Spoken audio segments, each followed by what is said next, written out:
Welcome everyone to the second round of group calls for the fall 2020 year. So glad you're here. Glad we're having a spooky time together, a little break in our day to talk about teaming and setting measures of success and really identifying what would make successful projects this term and beyond. So we're going to begin with some announcements, and then we'll have a presentation from J2 Michaeli Andrea Galindo, who is going to be presenting about her experience using digital tools to create a team contract and having moments for teaming and what the outcomes are like for her and that experience. And then we'll do some breakout room activities to really think about our design projects and the projects that we're doing in terms of studio leads as team leads, and any instance where you have a bunch of group trying to achieve and do a project together and achieve some goals. What is really needed to take a group of people and make them into a cohesive team? And what steps can you take to really get that dynamic going and establish a cadence that is efficient, effective, and fun, and meaningful and fulfilling for everyone who is on the project. So in the note stock, I see everybody's in it. Be sure to be in that note stock as we go through.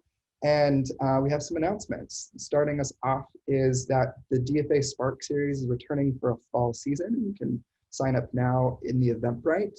Our first two speakers are, the first speaker is October 21st. And that is featuring Leslie Ann Noel, who is from Tulane University, an amazing designer who is talking about something related to design. I'm forgetting the topic. I apologize, but it's going to be a great conversation. She's wonderful if you haven't had the chance to see her speak. And then Christian Carter is talking about the design of buttons and the relationship that buttons have developed, and what does it mean to be unifying under these symbols at different moments in time in the history and design of buttons, which I think is a very peculiar thing, and thinking about buttons in an election year nonetheless too is going to be something that we can do, and that's in partnership with Civilization. Also, we have Dfa Nyu Speaker Series is also going on. We have a lot of amazing conversations and discussions that you can attend. There was one last Thursday, and there's one coming up on October 29th. So be sure to sign up for that. And then another one that you can sign up for is Creative Reaction Lab's Redesigners for Action webinar series. Creative Reaction Lab, Isabella, I'm sure you're familiar with. They're based in St. Louis. And so they're an amazing organization that works with a lot of minority and youth to empower them to become redesigners for change. And they're doing a lot of education sessions around the racism in design and how to combat that. And let's see here, other announcements. If you haven't already, be sure to have everyone in your studio complete member registration so that they can access all of the DFA network benefits, including the Dfa Studio portal on Notion, design process resource templates in Mural, and access to the Dfa Network Slack. So we don't have a set deadline for each term, but just be sure to have each, this term, normally it's a window in which people submit. But this year, it's just, we're rolling in mission for people to enter the Dfa network once you have your team set up. So that's the link. Be sure to send it to all your members so that they can receive all the benefits. And we just have a tally of who's in the studio. Each month, I'll send you a list in Slack around who has completed member registration. So be sure to check out your direct channel to Dfa National and reach out to us anytime if you need to check someone or if you're not sure if everyone's registered or things like that. Also, if you haven't already, Studio Leads, a thing that's really helpful for this is updating your studio roster. So once you have everyone in your studio and you know who you're expected to come to meetings and things like that, fill out the studio roster with their name and contact information, because that's what we use to check against to see if your studio is finished completing member registration. So by filling out that, you'll be doing us a great service. Next month, we have project documentation number 2, which will be a window for submitting that is November 2nd through 8th.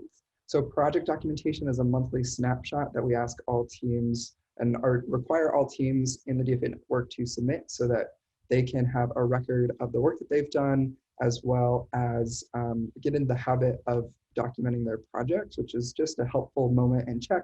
Actually, it's something that we're going to talk about today, about these regular intervals for reflecting on what you've done. So project documentation is a monthly, if you haven't done this week, the first session is closed. So project documentation number 2 is going to be taking place next November, and make sure all of your teams submit then. The next group calls in a month 2 are taking place Monday, November 9th and November 10th. More information about how to sign up for those are going to be in Slack. So once we get closer to those dates, we'll sign up for those again. And then we have some upcoming network-wide events too in November with our network-wide crit and a December expo. So the first October crit is taking place this Friday. So any team who is doing a project, a DFA project, is welcome to register for those. You just have to fill out the RSVP form, which is there before the Monday, at least the Monday night before that event. So be sure to have each of your teams who are interested in getting feedback from various members of the network. We have a whole collection of DFA alumni, of design professionals, representatives from different industries who are calling in to attend and get feedback for different projects. And we would love as many people to attend those as teams are able. It is a crazy term. We want to bring the network together. So be sure to bring that link to all of your teams. And they can RSVP now for those 2 events using that link so that they're on the calendar and everyone can be set up whenever they need to do that. Amazing. So any questions, comments, concerns about those? That's just some news updates. Perfect. Next, we're gonna do a quick round of introductions, so it's gonna be your name, your studio, and then something that you are good at and something you want to learn. So what is a skill you bring to the table, and what is something that you're looking for from somebody else, or that you wish you can know more about? And I'm wondering if maybe any matches could happen here. So let's see, Isabella, would you start us off?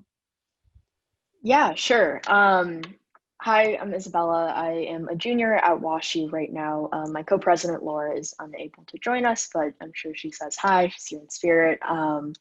Something I'd like to learn. I mean, a lot of things.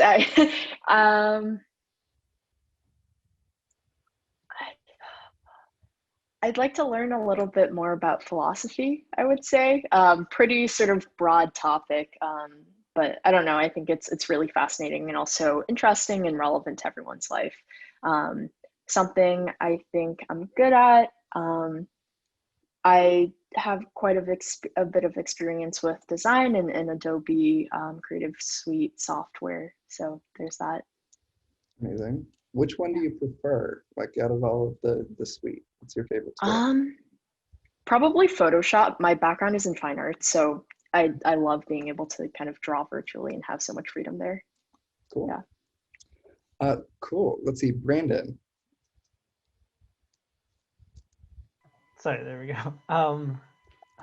Man, so I guess something that I want to learn, I guess probably, it's a hard question. I mean, there's so many things, but then just narrowing down to one just makes it impossible to answer. How about I want to learn how to get into the stock market, I guess. That'd be nice, make some money there.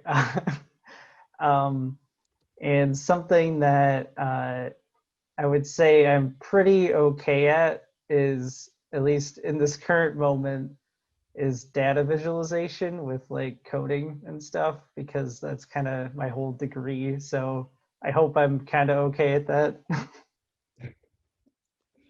No, I would love to learn data visualization. I'm sure we have a lot of things we're just trying to figure out how to represent. There's a lot of beautiful ways that data can be represented, and I don't know any of them. Fun fact, I'm actually doing a data visualization project for my design studio right now. Yeah. Amazing. Cool. Well, if you need a consultant, like definitely reach out after class, or not after class, oh my gosh, after this Zoom call. I don't know what this is today, I apologize. Let's see, Lily.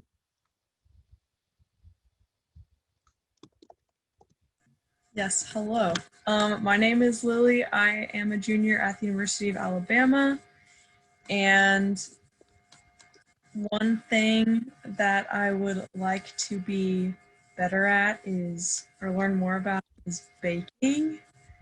I recently got into that and I made bagels for the first time. They got pretty good, but I think I don't know anything about dough. I don't understand it. So I would like to learn more about that. And then something that I'm pretty good at, I would say, is painting, specifically watercolors. Yeah, I'm gonna go with that one. Amazing. Yeah, I just started doing a Inktober thing. Like I tried to like dabble into Inktober. For those of you who don't know, it's this challenge every October to draw one ink drawing every day.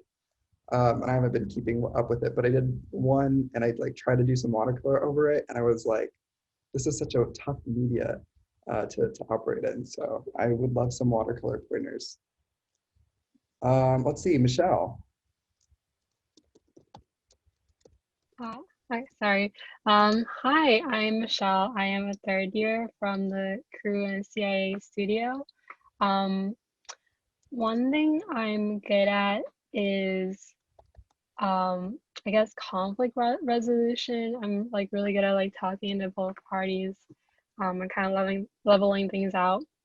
One thing I want to pick up on is like being more organized. Like I see people online, they have like this like super organized system for like what they do, like whether it's like their work or their personal life. And I'm just, man, I really wish I could stay organized like that too. I keep on like trying like new productivity apps, but never seems to work. So that's one thing I want to pick up on.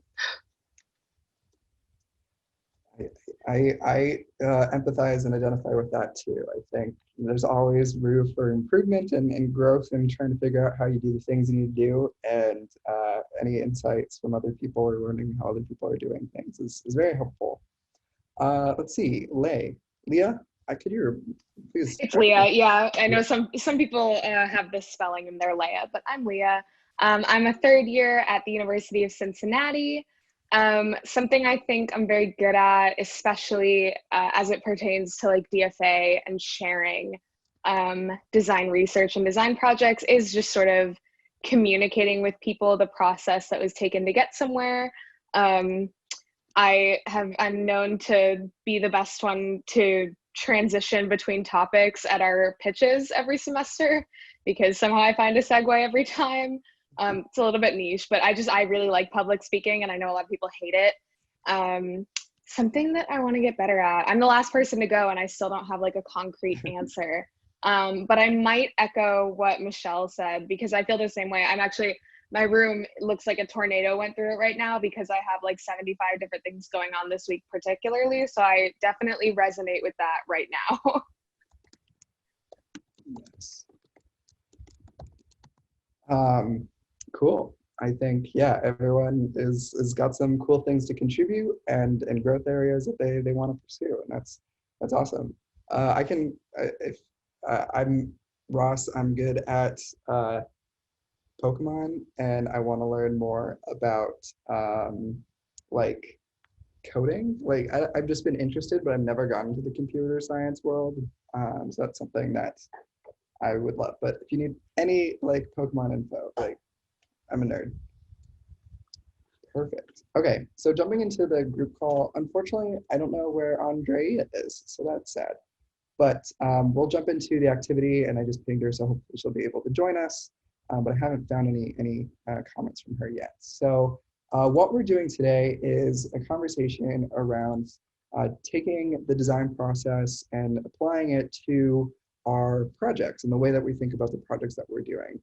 So I'm going to talk a little bit about how we can look at different moments of time during our project and match them to the different steps of the design process. So a big part of this activity that we did is really, identifying some goals and taking the time for each person here on the call to come together and share out something that they want to learn, something they want to get out of it, this call maybe, or just to have an opportunity to share out strengths and weaknesses or growth areas or things that you're interested in. And taking a moment to reflect at the beginning of a project onto what you want to get out of that project is a very important step for personal growth, as well as for just doing your project and understanding what type of tasks or what area within the project, like space of work, you want to work on to start to address those needs. Whether it be wanting to learn more Photoshop or stay organized, how can this project give you spaces or put you in situations where you're forced to address those challenges or learn a little bit more about how you would react when faced with organizing or doing Photoshop or just learning those particular things. So having the moment for personal identification of what you want to do and how you want to take care of yourself and grow as a designer when you're entering a project is an important step that some people might not consider when they're doing these things. Is how can this either help me grow personally or professionally, or how can I step back from like jumping into a project and be strategic about what I'm doing so that it reflects where I want to go.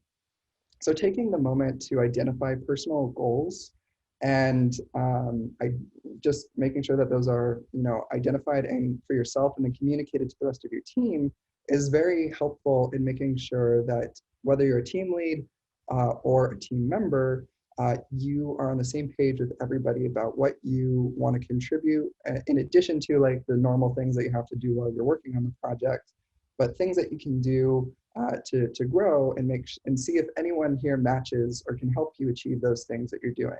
There's been some pairings already in this random sampling of things that you want to do and things you want to learn, but we didn't know that until we shared it out. So having those moments for share out to better understand who we are and what we're working towards on the project is going to be able to give you more opportunities to adjust. And specifically when we're thinking about the leadership role, having the common question about how do you want to grow this year through your leadership role, whether you're on a studio lead, like managing your studio and thinking about how it operates. If you're a team lead, thinking about how your team is functioning and what your team is trying to do. What type of personal growth do you want to get out of that? And how can you then take steps to achieve that, which is what we'll get into in a minute. So having these goals outlined is really important. There's a structure for doing that. It's making sure that they're realistic, simple, clear, and obtainable. So, realistic goals. It's 2020. There's like a lot of like environments that we're in. We do tend to put pressure on ourselves or box us into these unrealistic standards of we have to do everything today, right now, so that everyone in the world is pleased. And sometimes like that can be unhealthy if taken the wrong way. Sometimes that's a great motivator to get you to do what you need to do. But really having something that you can see as a finish line and something that that you can push yourself towards and can reach is good. So having a range of different goals along a process that are realistic and you're able to communicate to yourself and to others on your team is going to help you reach, and just have a better roadmap and compass for the direction that you're going in. So taking the moment to identify 2 to 3 goals at the beginning of your project personally is really helpful. Jumping down, then we are immersing. Immerse is a step of the design process when you're gathering information. So if we think about this of how it maps to creating a fulfilling project experience, it's the teaming aspect. It's taking a moment to then identify and share out the second part of sharing out those goals with the rest of your team. So it's taking care of your teammates and managing your team dynamics. Like I said at the beginning of this call, there's a difference between a group of people that are starting a project and that are doing the same project and a team. There's a lot of, you can't jump in and expect that you're going to be a fully functioning team. There's going to be some feeling each other out type things of just working dynamics and things like that. But the way to smooth that process over is by doing teaming exercises. And there's a lot of different things that we can do to share out with each other around what is helpful for our team and what is helpful for the rest of our project. And this is actually perfect timing when we're talking about teaming and setting up the roles and expectations of how you want to function as a group of people that are doing a project together, is taking the moment to do some teaming activities in the beginning. So Andrea, I thank you so much for hopping in. I apologize for the time confusion. Are you able to hear me? Yes, hi. I somehow thought it was at 7 p.m. Oh, Eastern I apologize. Time. It's Sorry okay, about that. but I can start sharing my screen. Okay. Okay, let me do that. Sounds good. Yeah, so Andrea, we're actually just perfectly talking about teaming. So the whole entry point, like we're talking about what we can do. So it's a great segue for timing for you to get. Perfect. So let me share my screen really quick.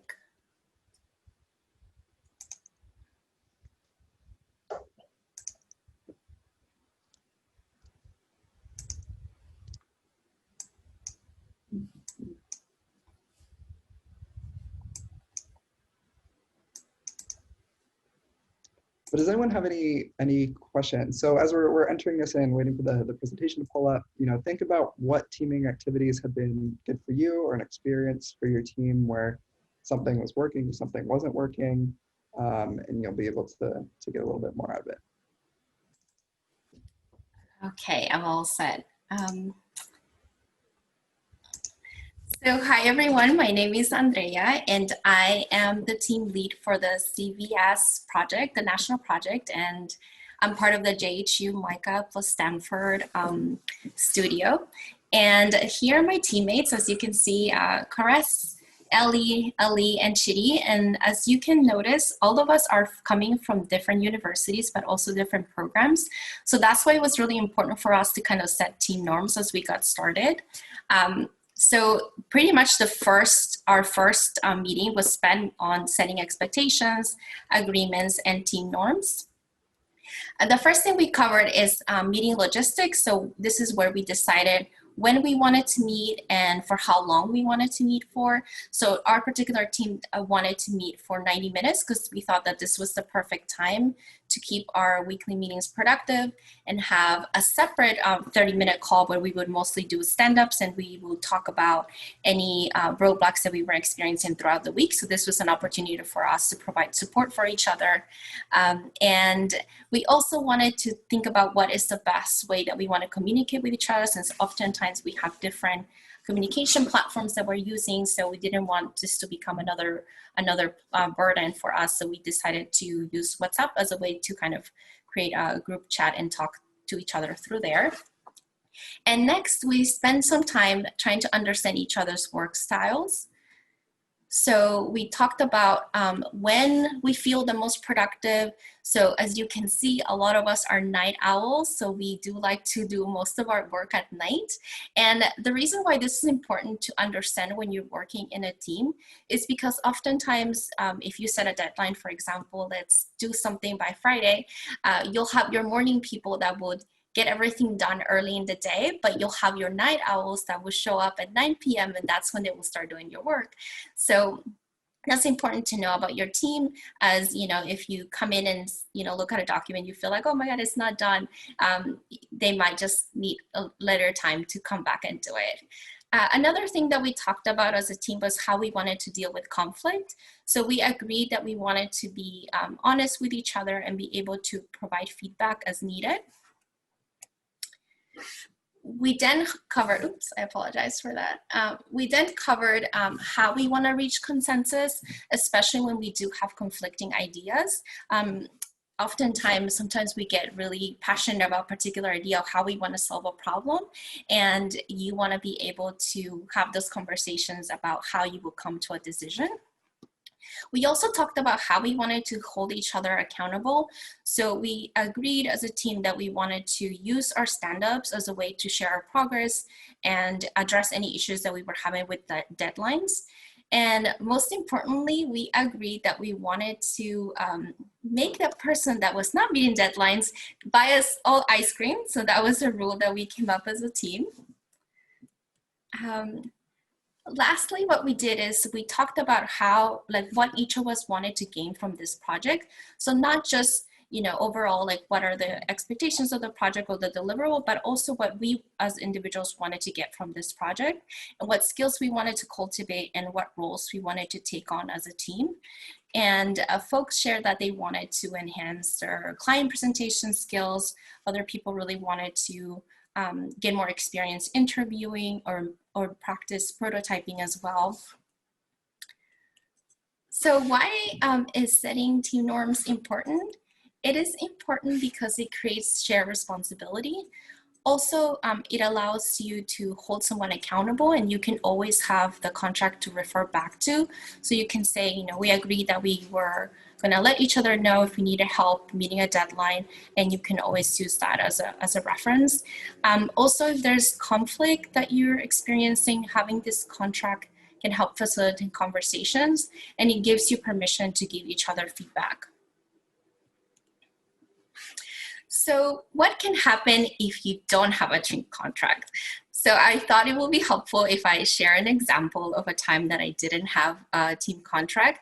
And sometimes we think like, oh, this project, we don't really need to do team norming, because it might just be like a accounting project or something like that for a class. So I was working on a project where we had not some team norms. We just decided, let's go straight to work and start getting things done.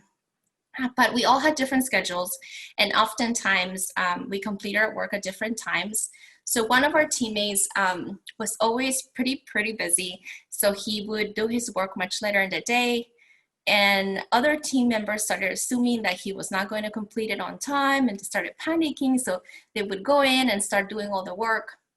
And by the time that, he would come in to contribute his input, there was not really much left for him to contribute. So then private messages started rolling around about his lack of contribution. And since there was no agreement on how we wanted to hold each other accountable, no one actually, including myself, did not reach out to him directly. But eventually we were forced to kind of have a discussion about how we wanted to meet deadlines and how we wanted to hold each other accountable. So from this experience, I really learned the importance of setting team norms, regardless of the project that we're working on, as you can definitely modify this contract as it fits the needs of your particular project. And that's all I have. Thank you so much. Any questions?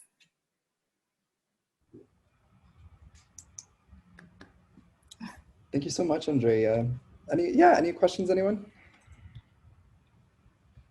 Or a reflection also for moments when a teaming that you thought was going well went like totally off the rails. Does any of that resonate with you, or has anyone done these things before? Michelle, I'll start with you. Yeah, that definitely sounds really familiar. I was actually talking to one of my teams during this semester, and they didn't have a really set time about what kind of when they're going to meet, and specifically about what happens if they are getting busy. And so they had a long time where they didn't reach out to each other, and so it was around 2 or 3 weeks before they noticed that, oh, maybe this person isn't going to be coming around. And so they had that hard time communicating, and they also did the same thing where they started filling in the work without notifying that person first. So that definitely sounds really familiar. Anyone else? No, I think there's a lot of lessons. Andrea, I love the template and taking the moment. It covers the broad spectrum of just the hard, how are we going to execute and communicate to each other? And even though it might seem like it's a little extra work or it doesn't make sense to do sometimes, really establishing those and documenting and having the conversation and not assuming that we're doing it a certain way or assuming that everyone operates the same way is something that is a very great example of the design process in action, of creating the prototype through the conversations that you're having, and the prototype being you as a team acting together and engaging with each other. So I think, always addressing even those basic fundamental questions. It's the fundamentals, that are very important when it comes to teaming and engaging.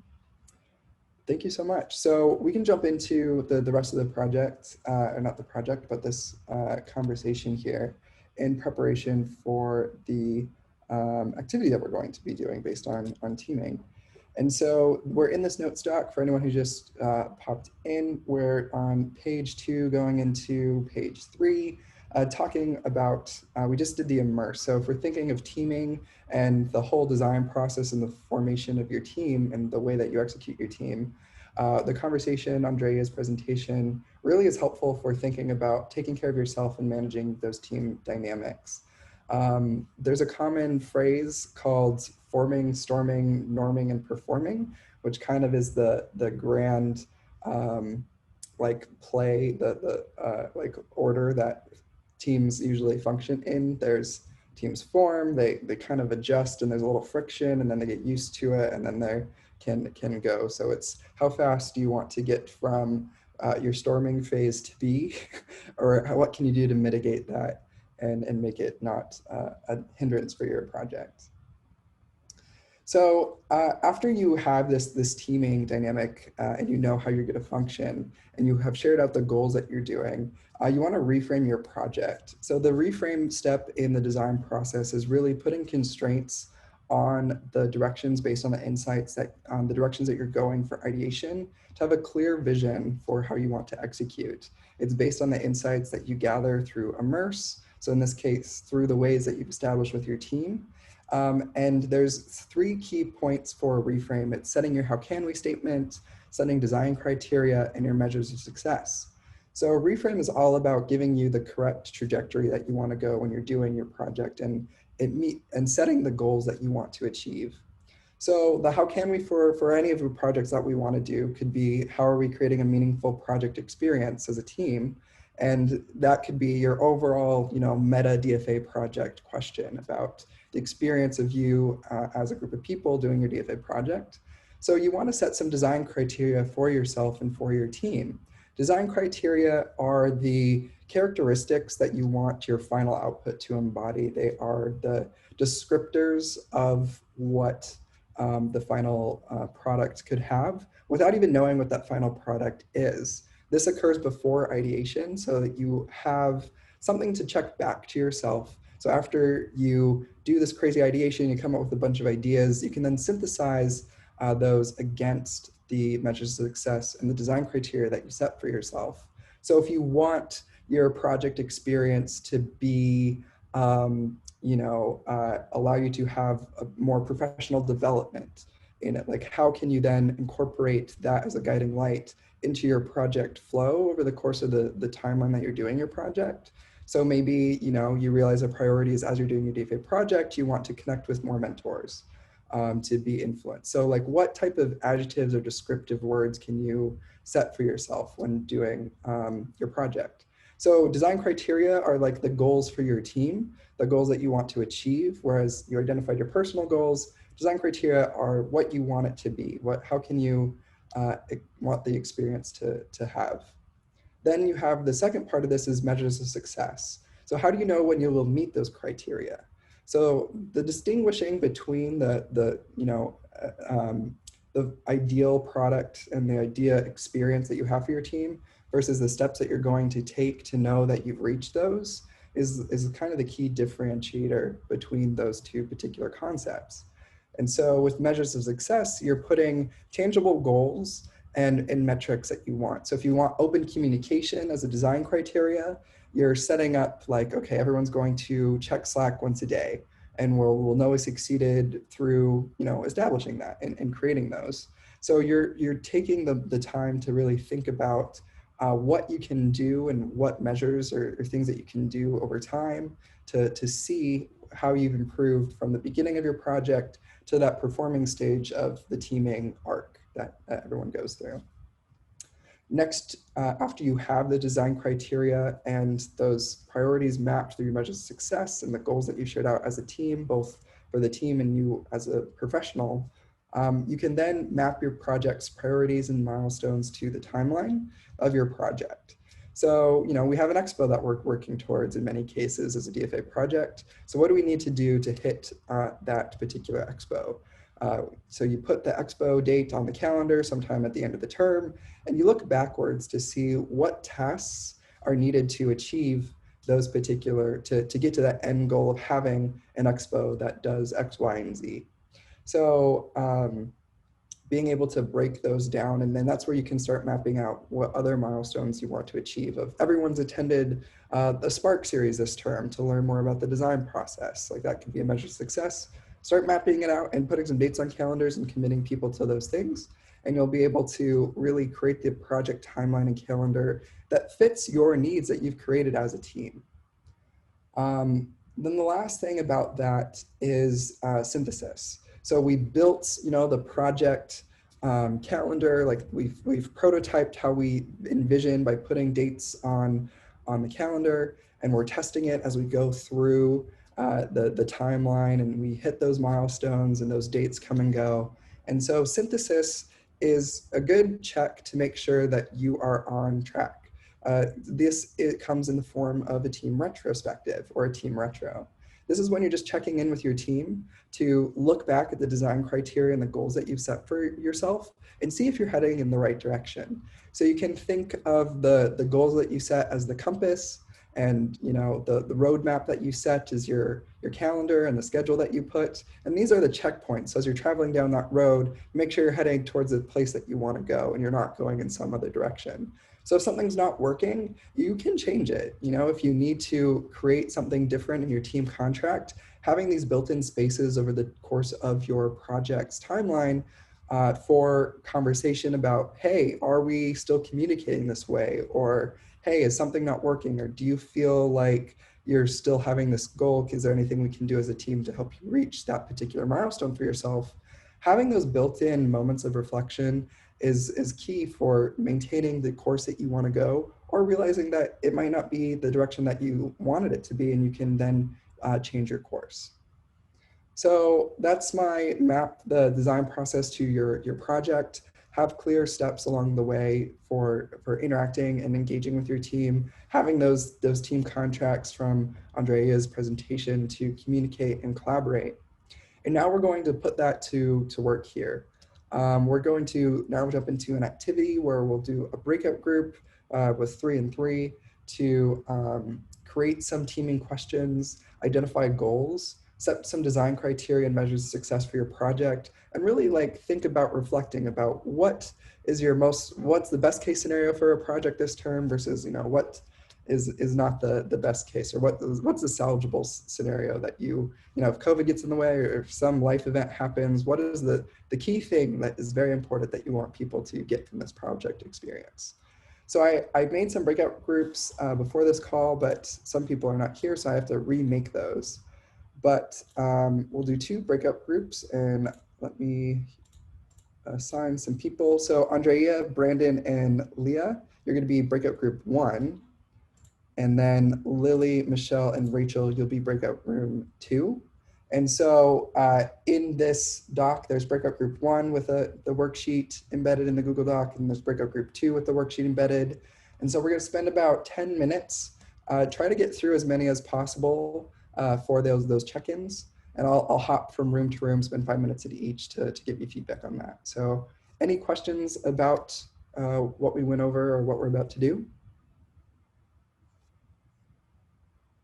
Okay, let's do this.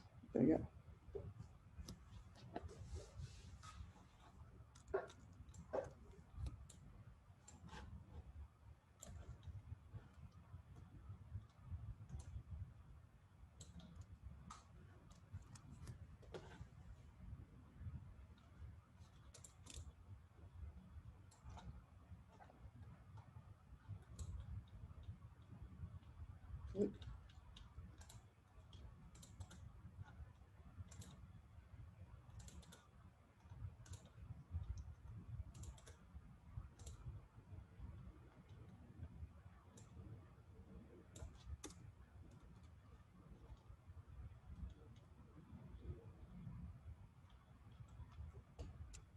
Yes.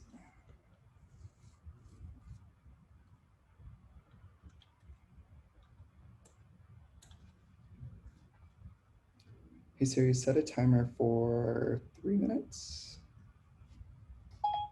Your timer is set for 3 minutes.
Welcome back, everybody. Thanks so much for hopping from Zoom room to Zoom room. So before we end the call, I'd love to share out a little bit more. It's okay if you haven't gotten through everything, but I'm really interested in for each of the teams to share out the teaming questions that they created and then the individual goals that they set for themselves and how you might bring this either to your team or to your teams if you're a studio lead to have these conversations, what you can do to bring them into your studio culture. So team one, what was your individual goals and the teaming questions you created? It's Brendan, Leah, and Andrea. So the teaming questions that we came up with, we started pretty general. And so we said, like, what do you want to get out of this project? Why did you join this project? Or in the case of a studio lead, like, why did you join DFA in the first place? And then we also wanted to ask, like, what are you least confident about in this project, as well as what are you most confident about, to sort of right at the beginning be able to assess people's strengths, weaknesses, what they were looking forward to, and what they were a little bit more timid towards. Mm-hmm. Great. And then team two.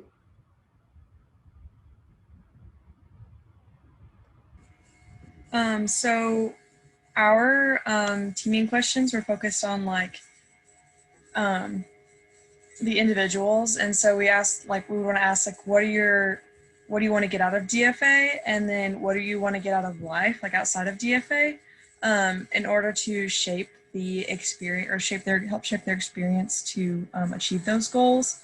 And then for me, like, my individual goal was, and like this is kind of for all of us too, that like we want to be able to better communicate the design thinking process to those like outside DFA and also to new members. And then like facilitating those meetings and facilitating the design thinking process and being just more equipped to do that within our teams. Great. So in the interest of time, I think this is a good stopping point. I encourage everybody to look at those last two questions in the reflect section of your respective worksheets and think about whatever team you're doing, like what's the best case scenario? So what, in all, it's a weird year. What's the best thing that could happen if you meet everything? Like what is the experience like when you hit it? And then what's the most salvageable scenario? What's, if things happen, but what's that core thing that is the thing that you want people to get out of your project experience? So being able to know where things lie on that spectrum and how you rate your priorities, whether it's projects or personal development or whatever thing you want to focus on this term, like do it. But knowing how to do those, I think those questions and holding those will be helpful. I encourage everyone on bottom of page 5. We have a whole bunch of resources available for you, especially a deep dive into 3 in particular. One is a team canvas, which is another teaming tool that you can use to conduct, those teaming meetings, like just having that check-in and establish those questions. It's a commonly used one. The facilitator notes is helpful. Team retro is another opportunity about how to conduct those check-in meetings, like monthly around tend to be a good, check-in time for most projects in the DFA semester timeline. And then the team contract is a more, another type of tool that you can use when identifying specific, wants, hopes, and fears and translating those into actionable behaviors that you can hold each other accountable to. I also am excited that Andrea's teaming norming worksheet that she presented is available on the DFA Network Mural account for any DFA to download and use for their teams. So DFA has a partnership with Mural for each studio to be able to create their own Mural accounts and have free access for all of their members. To do that, create a Mural workspace with your @Design for America email, make me an admin, and I can get you access to all of these wonderful tools and resources. We have the entire design process. Each step of the design process is its own Mural board that you can download and use. We have a design sprint. We have these teaming worksheets, and you're able to create your own to use for any of the projects that you do. So I encourage everyone to download those. Last but not least, it's 6 o'clock. So the last thing, if everyone could just write some feedback around this presentation and this so that we can improve group calls moving forward. And also, in addition to that, is there any topics that you'd be interested in, or what would you like next time for team leads, teaming, anything project related? I'd love, through that, like a wish, just let me know what your wish list is for things you'd like to see in these calls, or if you want to do something else with other team leads rather than having checkpoints around design and learning things. We want to make sure like these are helping you, but they're also meeting your needs this term. We're open to, it's COVID, like we just want to hang out with people. We can figure out how to facilitate that. So just let us know what you're looking for in that feedback, and that would be much appreciated. Also, if anyone would like to just chill and hang out for 10 minutes and talk about movies and scary movies and things, you're more than welcome to stay. But if anyone needs to go, I just want to offer this as a space to meet some people. You don't get to talk to strangers that often. So I'll be on for the next 10 minutes unless everyone leaves. But without that, thanks so much for hopping on, and have fun teaming with your teams this project term. Thank you, guys. Thank you. Thank you. Bye.